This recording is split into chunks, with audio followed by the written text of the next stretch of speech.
The misery has ended, the break is over, and I am back with one of my favorites from FPL tips, Anshuman on yes, another FPL show which we all love. What's up, bro? Hi, what's up? It's long break.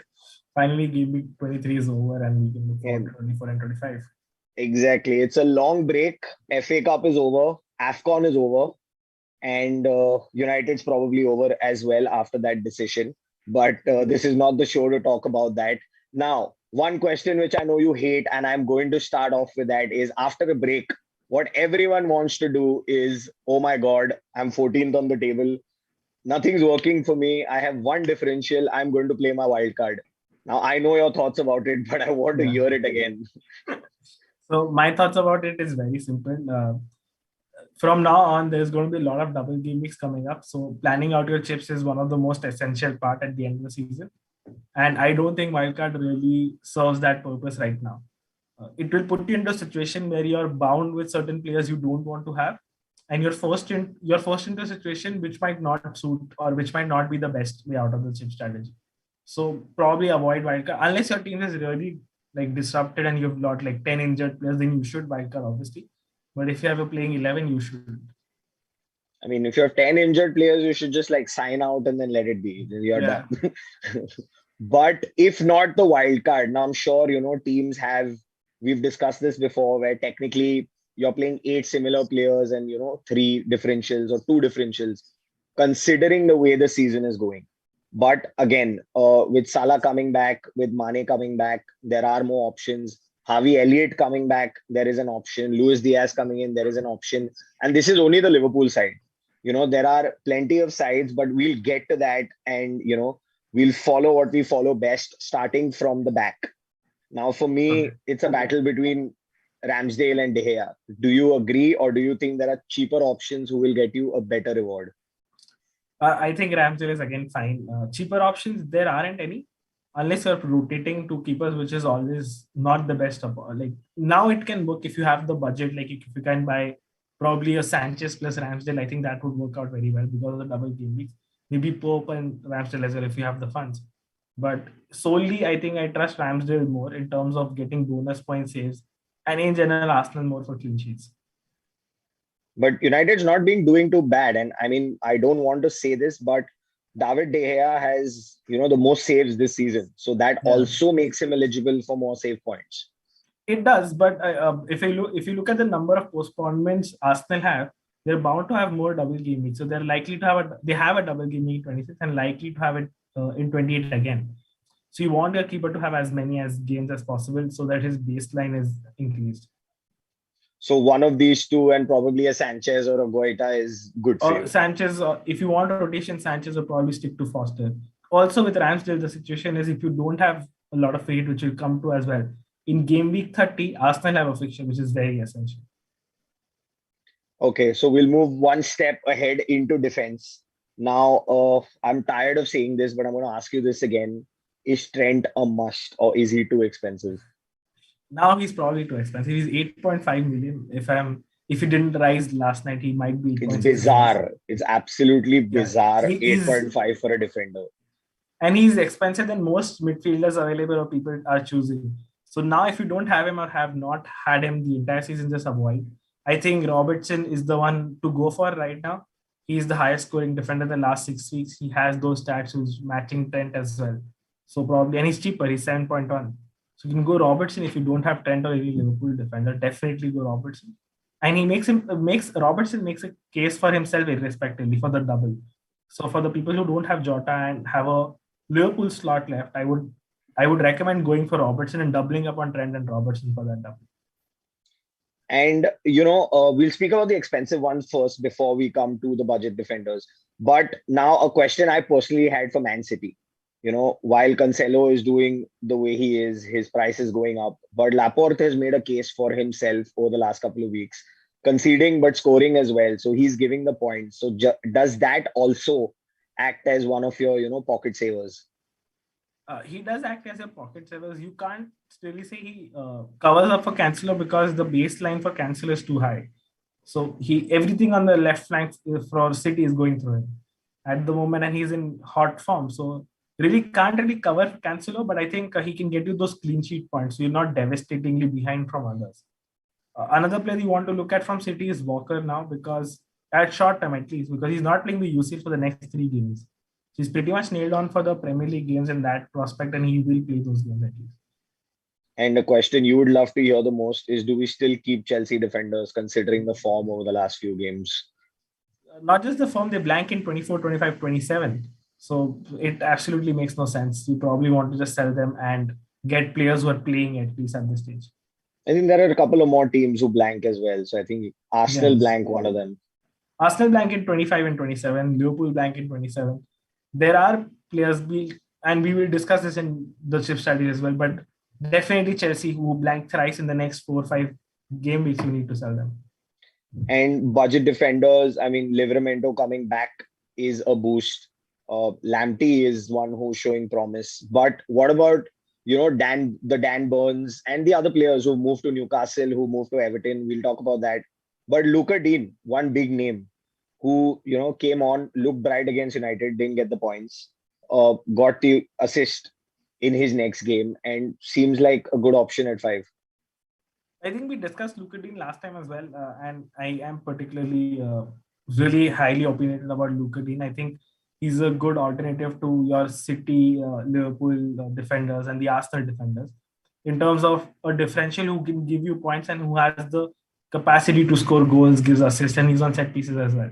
And Villa have a good run of fixtures coming up. They don't have a double recent like 4 games. I think maybe they have a double in 27, 28, but it's a very good fixture and irrespectively. So you get to the points, I think. And before I go into midfield, for me, just one question for me is that there's no Alex Telles.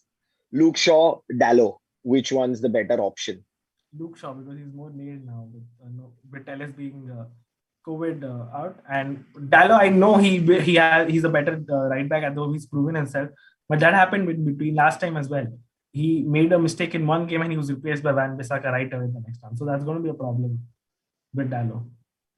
Okay, so we come to midfield, the section that is cheaper than Trent Alexander-Arnold. And one player in particular I want to talk about, even though, he's playing Liverpool in this week, is Maddison. He's shown in the past that once he catches these runs of form, he doesn't stop for a while. So even though he's playing a tough fixture, does that still give him that bet, just to keep him in there because he might just get the goal? I would keep him if I have other fires in my team, I would really use the free transfer there. I would keep him. He's not a priority seller or anything like that. The problem I have with Leicester right now is that Brendan Rodgers has been very negative in terms of how the team has been performing, especially after the FA Cup result. So that's going to impact the team overall, which will hamper Maddison's performance. In isolation, Maddison looks good in form, and you don't have any reason to remove him. Apart from the fact he doesn't have a double, and the team could do bad in general. And a big pick between KDB, Salah, and Bruno. Considering that ever since Ronaldo's come in, his numbers have significantly decreased. Recently, Bruno is doing way better than Ronaldo in terms of chances and in terms of points, route to points, basically. So that wouldn't be the case if I had to pick between Ronaldo and Bruno. I would hands down pick Bruno over Ronaldo at this stage. He looks like the guy who wants to score and win games for United at the moment. When it comes to selling him, no, I wouldn't. For only one reason, which is he has a double in 25 and you want to hold him there. A lot of people will be in this situation where they have either Ronaldo or Bruno and they can't really sell him before the double game week and probably just want to hold him through that. And that's fair enough. I know Salah will be back. He might play the Leicester game. He most likely will play the Burnley game as well. And so you will have to make that small sacrifice of not having Salah for 2 weeks for the double game week and then sell Bruno for Salah. Kevin De Bruyne, unfortunately, he is a great pick, and if you could fit him, you would. But unfortunately, his price at such a point where you can't fit him, and the likes of Trent, Cancelo, a midfield of Jota, Foden, etc. So you probably will have to avoid it. And Zian asks us if Sterling will play. he did not play the FA Cup game, so there's a chance that he starts this one. But I've seen in the last 2 games, he's getting subbed off early on. He was not really on the point and on the mark.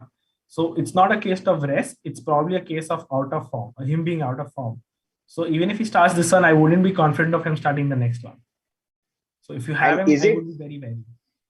Is it a gamble to go with, one of the cheaper City midfielders, probably a Bernardo or a Gundogan?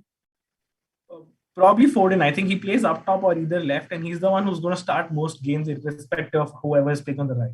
So Mahrez, Sterling, Jesus, they all compete for the right wing spot, and Foden doesn't really compete a lot. He plays in the center or left wing role. So I think Foden is the one, and he's cheaper than most Man City midfielders at this stage.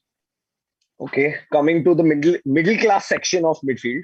Now, the budget ones to fill in your big ones. I think Gallagher is one name that comes to mind. But any other new names, I know Donny van de Beek has just joined Everton. Dele Alli, highly spoken of by Lampard, will probably start. Don't know if he'll perform, but too early to take a risk with these guys, or just stick to the Gallaghers and the Jotas who fit your budget and will definitely start and probably even produce the form they're in. I would stick to the guys we have and we know about. So it is very likely that these players, Dali, Van de Beek, Bruno from Newcastle, all of these players will get some certain bumps. But Premier League has been very tough in terms of such players. Usually, a player doesn't really come in and really explode right away. It takes a lot of time to adjust to the Premier League. So probably just wait and watch how they perform in that particular team and then go for it. Although that being said, there are two things. One, Gallagher does not have a double in 26. So a lot of people will be in the impression, though, who Crystal has two fixtures. Gallagher won't play the Chelsea fixture. He can't play against Chelsea. And the second thing is Cornet is someone you want to look at. I think from Burnley, there's going to be a lot of talk about Burgos being the guy who came and he's been exceptional last season.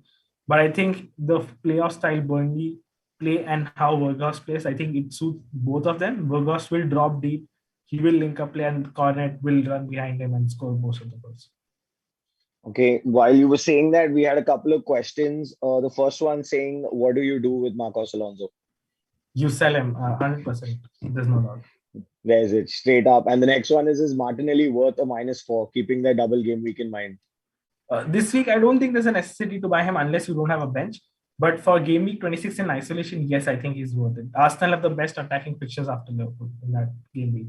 So definitely. And you think Salah's going to come out blazing, considering that Mane got the better of him at AFCON? So not just because Mane got the better of him, but the fact that he is eager and he's already, I think, back in Liverpool in his training, and he's very eager, and that's what the Athletic report says as well. He's eager to start the Leicester team. So now it's gonna be problematic. I don't know what Klopp will take, because if he starts this one as well, that's probably saying that he's had about 540 minutes in the last 5 matches, and which is very constraining time. And so it also increases the chance of injury, which the medical team will not really allow them. So it's going to be a tricky situation.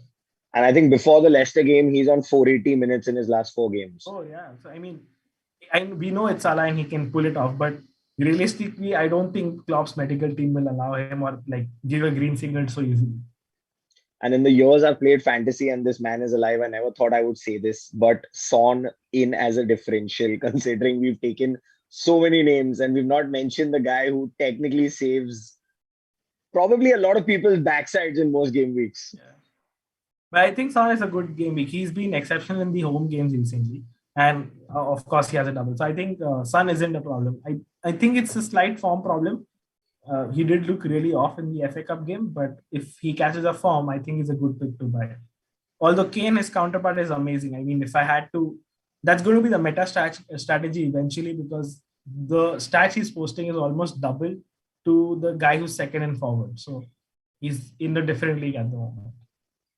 And I mean, we have a question on this as well, and we didn't really speak about this while we were, talking about the defenders. Is with Antonio Conte coming in, the Spurs backline looks a little more solid. And we have a question saying, who's the most nailed Spurs defender? Reguilon, Emerson, or Davis? Is it worth having any one of them? So yes, the backline definitely looks defender, and that because that's the Antonio Conte philosophy, where they don't want to score a lot of goals. They want to score 1 or 2 goals, but win the game and keep clean sheets. When it comes to nail on defender, that's where the problem with Conte is. Now he's added Kulusevski and all of these players who can play right wing back against Emerson. Doherty has been playing a lot of time. Reguilon, Session is back. I don't think anyone apart from probably Sanchez, Romero, or Dyer is nailed on in that team. And they don't, I mean, you'll have to go for a centre back or take a chance on a full back if you want that potential, because Even Region being one of the best wingbacks in that team, will get rested because of the depth they have in that position and the amount of work he's been putting in the games. And they don't really change their forward line or midfield. They change their wingbacks almost every game. So that's something to take out of it. Yeah, and I just want to tell all Spurs fans on the show that we've done about 5 to 6 shows with Anshuman, and World Cup winner Hugo Lloris has not even been mentioned once. And I would like to leave it that way because I never had him in my side. But coming I to the really like business, Loris, but the problem is with his price. That's a situation. it's Spurs. I would know.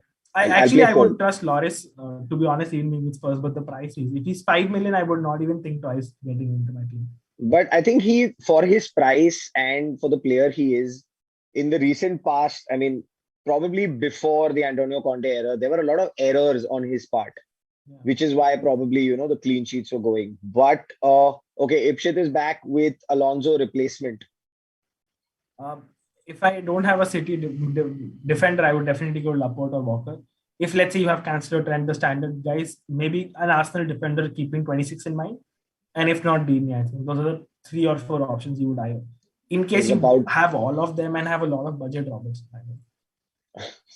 I can just imagine a team with the 3 Liverpool players saying Salah, Robertson, and Trent. I mean, then you're finding all Southamptons and Norwich, etc. But coming to Norwich, they're in form. Sargent in form. Ido or Ida, one of those two in form. Worth having? No, I don't think so. They're a relegation team. You don't really want to buy them. You can't buy. The problem is they can score against the weaker teams. You can't bank them in every game. So they'll fire up in odd games and you can't really bank on that. Although, but isn't that the case with Watkins as well? Yeah. A lot of people are actually thinking that they can captain players like Edward or Gallagher or Zaha this week against Norwich. Just to say, Norwich have improved defensively like a lot in the last 4 or 5 games, especially after Dean Smith came into the picture. So it's not like they're a very easy team to captain against. Obviously, the likes of Liverpool and City will score a lot of goals against them, but I don't think Crystal will have the same kind of a scoreline as a Liverpool will have.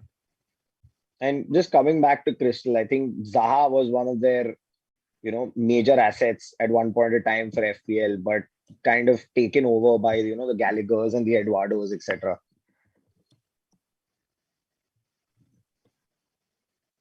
Sorry, I missed the question. I'm saying Zaha was one of their, biggest assets at a point, but doesn't seem to be the case. He seems to be like 3rd or 4th in line now, considering when you think of a Palace player. So, yeah, I mean, he had some injury and some suspension also going on. So, he looked good in the start of the season. I think if he's back and if Crystal have favorable fixtures, we can look at him. But the problem is there are so many midfielders who are already template. And the likes of Jota, Bowen, Foden, Son, Salah, you want these guys first. And the proven assets. So you don't have a space for Zaha. But I think who you have space for is Edward, who is probably nailed on in the attack of Crystal Palace, or Olise, who's also a good cheap option in place of Gallagher. I think these are 2 players you want to eye for Crystal Palace, especially Edward. I think he's one of the best budget forwards available at the moment in terms of, and especially a lot of people will be looking at replacing Antonio. Just a fun thing because a lot of people have Antonio. He scored 100 points, almost 100 points till now, and 40% of those points have come in the first 4 game weeks of the season, and the rest of the 60 points have come across the next 20 games. So definitely he's out of form, and you need to get rid of him as soon as possible. Is Richarlison a good replacement? We have a question. I would bank on DCL more once he's back because of the penalties. And he's back in training. So once this shows certain form, you can probably switch there. And, like I was saying before, there are strikers you feel will score. There's Watkins. Considering now the price and all the buzz around, there's CR7 who has not really performed. He's performed in phases. He'll miss probably a couple of games and then he'll get you like a 13-14. But then is that average enough for a player of that budget? Or is, I'm not even considering Lukaku in this one because he also has not performed over the last couple of weeks. But Harry Kane, similar price range, but never thought I would say this, but seems more likely to score than Cristiano. And I would bank on Harry Kane outscoring Cristiano any day. I think he has the pedigree of a Premier League player, and he's proven. He also has the support, so everything is directed to him. Everything at the moment is going through him as well. So if I had to put it in three categories in terms of forwards, the only expensive forward you want to buy is Kane. The only budget something around 8 million around that bracket you want to look at is Lacazette because he has a double and favorable fixtures. Although I'm putting this with star mark because Lacazette might get dropped soon. There are training pitches where Martinelli is being used as a number 9 and ESR on the left and everything like that. So that's something you want to watch out for. DCL, Watkins are 2 players, and Bamford when he's back eventually are 3 players you want to keep a watch on. Especially Watkins you can own, but the other 2 you want to keep a watch on how they perform and eventually get them. Ian Archer is also one of them, I think. And in the budget category, I think it's only Dennis Broja. Broja is one of the guys I would look at, and Edward. I don't think you should say Dennis loudly for the people who captained him for the double game week last week. It wasn't a thing you can't control because he fouled, like he really badly fouled players twice in the game, and it was really impulsive. You see the game, I was watching the game, and those 2 horrible fouls had no reason to go into the tackle that way. It's not like they're in a bad situation. It was one of the fouls were like both of the fouls are like very high up the pitch in the opposition's half. So it was just it's probably not his game. I saw the game. I was one of those managers who had captained him, and then I honestly didn't give a shit of the last Watford Burnley game. I was like, okay, fine. Like, what am I watching it for? Yeah. But you mentioned Iheanacho. Now, considering the way Leicester are playing, the rotation that's happening, you see Vardy on the bench sometimes. Is Daka a good option? The thing with Daka is I do like Daka and he will play games. But once Iheanacho is back, I think Iheanacho will again become first choice. This is what I think and I've been reading. Hence, Iheanacho the better one. And Iheanacho has proven his form regularly for Leicester. And sorry, go on. Yeah, I'm saying that keep an eye on Leicester because they have 4 or 5 fixtures to be rescheduled. And out of those fixtures, I think only one of them is against Tottenham or Chelsea, which is a tough fixture. The rest of them are very easy against Everton, Newcastle, Watford, such teams. So you want to keep an eye on these guys. Yeah. And I'm going to throw names of strikers from other teams. I mean, apart from Man City, because we all know what's been going on there for the last 2 years. They don't believe in strikers. But, the Mopes, the Welbecks, the Luis Diaz, you think he's going to start? He had quite a good outing in the FA Cup. Start. And Luis is listed, I think, as a midfielder. I don't think he'd start. I think Pep will trust. I think he starts one of the double game weeks in 26, maybe, for rotation purposes. But I don't think you start ahead of Firmino and Jota both. And any other differentials in terms of, in the striking space, which you think might probably help people get past this week? Because honestly, those people is me. I have an Ollie Watkins who's been lying there and giving me like sweet nothings for the longest time. So, and then I have a certain Emmanuel Dennis lying in there as well. And you've already yelled at me for not using my wild card. So what are those differentials? I think you want to hold on to Dennis and Watkins and not waste a transfer this week. Maybe Edward if you're going differential. And I state something in the last 10 weeks, which is game week 13 to 24, 11 weeks, the top 20 FPL point scorer players, there's no forward in it. So that just states that how bad forwards have been. It's not like goals haven't been scored. There were goals scored throughout the period. There were a lot of goals scored. But there's not a single forward. The only forward that comes close is Edward, which is 21st, I think, or 22nd. So he's the one who's in form. I think there's no one apart from him even closely in form. And, before we go into the chip strategy that you mentioned earlier on in the show, I have a certain name, Raul Jimenez, out. I don't know. I mean, I haven't seen anything in form apart from that one penalty. So, and in general from Wolves, I don't see Wolves as a team who will score more than 1 goal in any of the games they have going ahead. I think 1 goal at max, maybe Moutinho or Neves long range, but that's again those midfield players rather than anything else.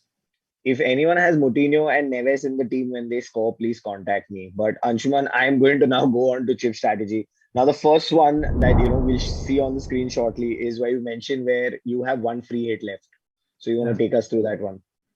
So I've kept divided the strategy according to the free hits because I think those are the most essential parts at the moment. It depends highly on your team. So in case if you have a lot of Arsenal and Liverpool players and you'll have them for your 26 game week, you want to free it in 27 because in 27 Arsenal Liverpool both blank. So you can navigate easily, and beyond 27 they have good run of fixtures.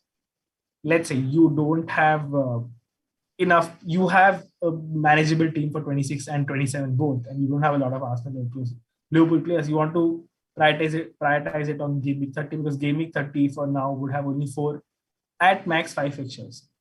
That is where you want to use it. I think those are top 2 priority game weeks you want to target your free hit in. The other is obviously game week 26. If you have no players from Liverpool, Arsenal, or have a very weak team, and your free hit team is completely different from your current team or a possible game week 26 team, that is when you want to use your free hit. And the second one you mentioned is where you have 2 free hits to go. Yeah. So the 2 free things is basically very simple. Use one of them in game week 30 for sure, and use the other one in game week 27 or 33 according to your team, very according to your team. I think most likely you'll be using it 27 and 30, which is completely fine. I think stick with that. You have the best situation at the moment in the game. So for the ones who have 2 free hits, it's very easy for you guys. And before we get into the last one, I think I was reading somewhere where there will possibly just be 1 fixture or 2 fixtures in some game week. Does that still stand 13, true? which has now 3 fixtures. It will surely have the 4th fixture as well, but can't be really sure about the 5th fixture. So it will have 4 fixtures for sure, but it will have a maximum of 5 or 6 fixtures, not beyond that.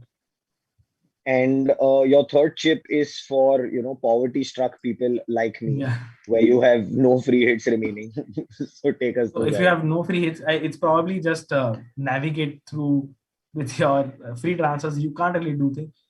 Thing with wildcard you can do is for 27 you'll have to manage yourself with a -4 or a 8. For 30 you can bring on players which have fixtures in game week 30, and then wildcard out of that team in 31. And I've before I also come to mentioned that my Arsenal, Wolves, Villa players and Leicester players now will be very helpful because these are the players who have a fixture in 30 and also have good fixtures before and after game week 30. Arsenal fans are going to cut this clip out and hear it again and again. They never thought their players would be as important in FPL fixtures, especially clean sheets. I never thought I would be saying that. But we have a question coming in saying budget midfielders and forwards. Budget, if I had to go really budget, I think Martinelli in terms of that is a good. Olise, I think from Crystal is good at 5.4. Cornet again from Burnley is great. If you can't afford, if you don't have them, I think I stick to Martinelli. I think he's the one who will get you the maximum points in the coming games. But what's your thought on Odegaard? Considering he's a differential, not many will have him, and he's been getting in the points.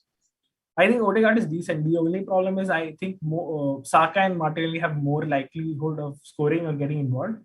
That's the only thought process behind it. Basically, it comes down to an Arsenal midfielder again.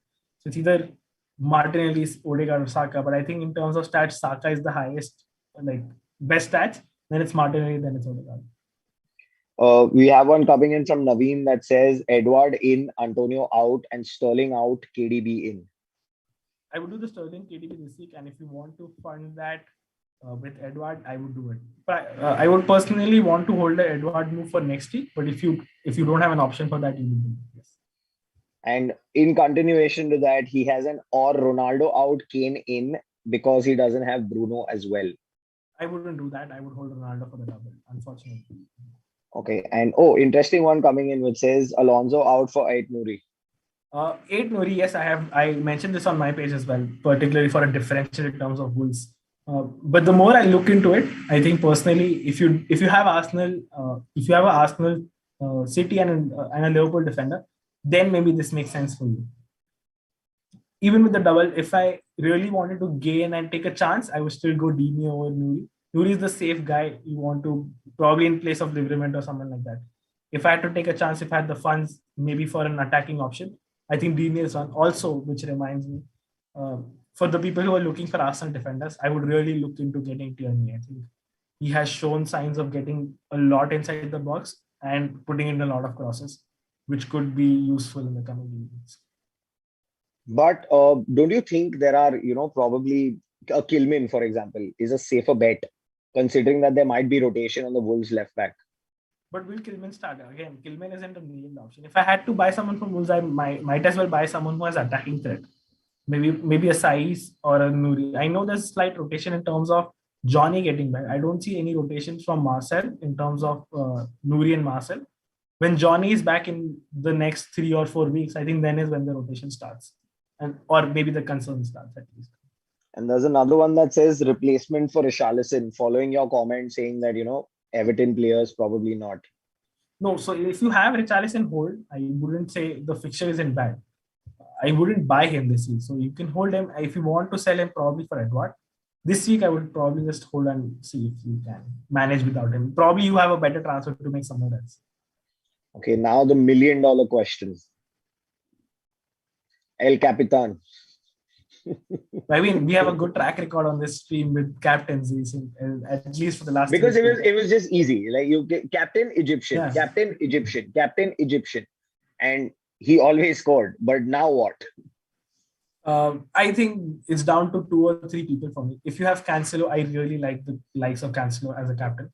2 reasons. He has a baseline of 6 points, I think. I don't think City will concede a goal against Brentford. And he also, if he gets an assist or anything, that's directly a double-digit haul for Cancelo, and that's it. That's exactly what you want.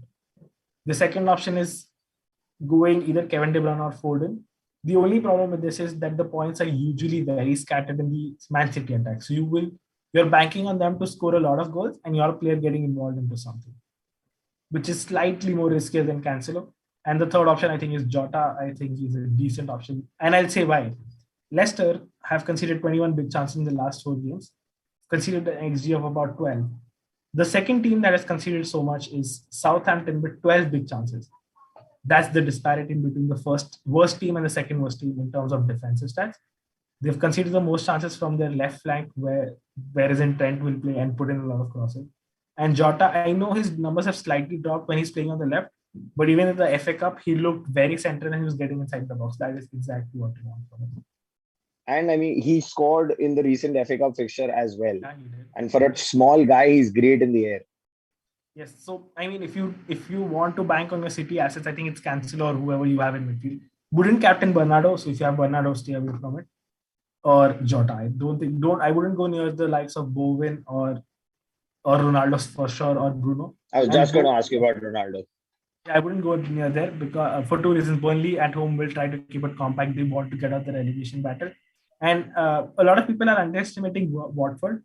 They will concede. I'm not saying they won't. But Roy Hodgson, when you see their team against Burnley, they were defensively compact. They were like a defense-first team. So it won't be very easy to just score 3 or 4 goals for even West Ham. I know West Ham will score at least a couple, but not very free-flowingly in my opinion. And I mean, we have a question from Jess asking, thoughts on Shaw. Will he start the double? Most likely considering, And I think we talked about this earlier in the stream. Yeah, as well. He's out with COVID. Fred's out with COVID. United fans. Fred's out. No, that's it. Fred's out. I only heard Fred's out. I stopped there. I shut everything. I was like, okay, Fred's out. But you say CR7 no for captain. Now. Why not? I mean, Burnley, no, while I understand, they'll defend and they'll want that point, but it's the trend he's been following. He's United's top scorer and he does this. He misses a couple and then he gets big points. And but you're banking the FA Cup, I mean, you're banking on his personal record and personal history for something. He's not shown signs of scoring lately. The only reason I would look, if I had to find reasons to captain Ronaldo, the only good reason I think is Pogba coming back into the team. I think Pogba coming back will really help Ronaldo in terms of those long balls, those passes, those through balls over the top for Ronaldo. I think specifically that over the top ball will help Ronaldo a lot. Because but he was quite close to a brace. Yeah, but he was quite close to a brace if he didn't miss that penalty, which again was a shocker. But again, do you think this time he will get those penalties? It's been twice now he's missed penalties. I think Bruno might just want to be on penalties in the Premier League. I want to say he will, but can't be sure because the last 2 times he's missed those penalties. So, and United don't have the luxury now after the FA Cup loss and getting out of the FA Cup to lose more points in the Premier League or give away anything at all. Okay, and before we end the stream, I want to ask you a hilarious question. Do you think United should put Harry Maguire on penalties? He's Oh taken yeah, some definitely. bangers, huh? He's taken He some scores. bangers. He scores one of the best penalties in United. I think you should definitely Yeah, give him. I don't think he knows how he does it, but if only his footballing skills and his defending skills were as good as his penalties. But Anshuman, thank you for joining us. Yeah. I am going to send you my team separately. For all the guys on the stream, you don't have that liberty. I do. But yes, thank you for joining us. Guys, have a good game week and we will get in touch very soon. Yes. Cheers, guys.